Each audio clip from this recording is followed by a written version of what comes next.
আসসালামু আলাইকুম প্রিয় ভিউয়ার্স, আশা করি মহান আল্লাহর রহমতে যে যেখানে আছেন ভালো আছেন, সুস্থ আছেন। সবার সুস্থতা কামনা করে আরো একটি শত্রুর উপর রক্তবান মন্ত্র, স্বয়ং সিদ্ধি মন্ত্র নিয়ে আসছি। সবার কাছে অনুরোধ, ভিডিও শুরু থেকে শেষ পর্যন্ত দেখবেন, চ্যানেলটি সাবস্ক্রাইব করবেন যারা করেন নাই, অবশ্যই লাইক কমেন্ট করবেন, আমার পাশে থাকবেন। আশা করি সবার কাছে ভালো ভালো কিছু দেওয়ার চেষ্টা করব ইনশাআল্লাহ। আজকের টপিকটা হলো শত্রু বা রক্তবান। শত্রুর অত্যাচারে মানুষ অতিষ্ঠ হয়ে গেছে, এরকম বহুত আছে। তাদের জন্য আজকে এই টপিকটা। সবার কাছে অনুরোধ, শুরু থেকে শেষ পর্যন্ত কথাগুলো শুনবেন, তারপরে আপনি এইটা নিয়ে শত্রুর উপর রক্তবান চালাতে পারবেন।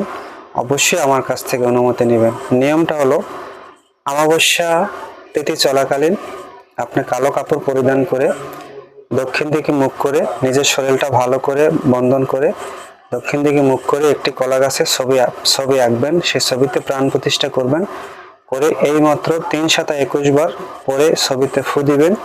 ফু দেওয়ার পরে একটি মাটির সরা বাজার থেকে কিনে নিয়ে আসবেন একদমে। সেই সরাটা দিয়ে ছবিটা ঢেকে এখান থেকে চলে আসবেন, পিছনের দিকে ফিরে তাকাবেন না। অবশ্যই বাসায় এসে হাত ভালো করে লবণ দিয়ে ধুবেন, আর রাত্রে কিছু খাবেন না। ইনশাআল্লাহ আপনার ওই শত্রু ধ্বংস হয়ে যাবে। ভালো থাকবেন, সুস্থ থাকুন। আসসালামু আলাইকুম।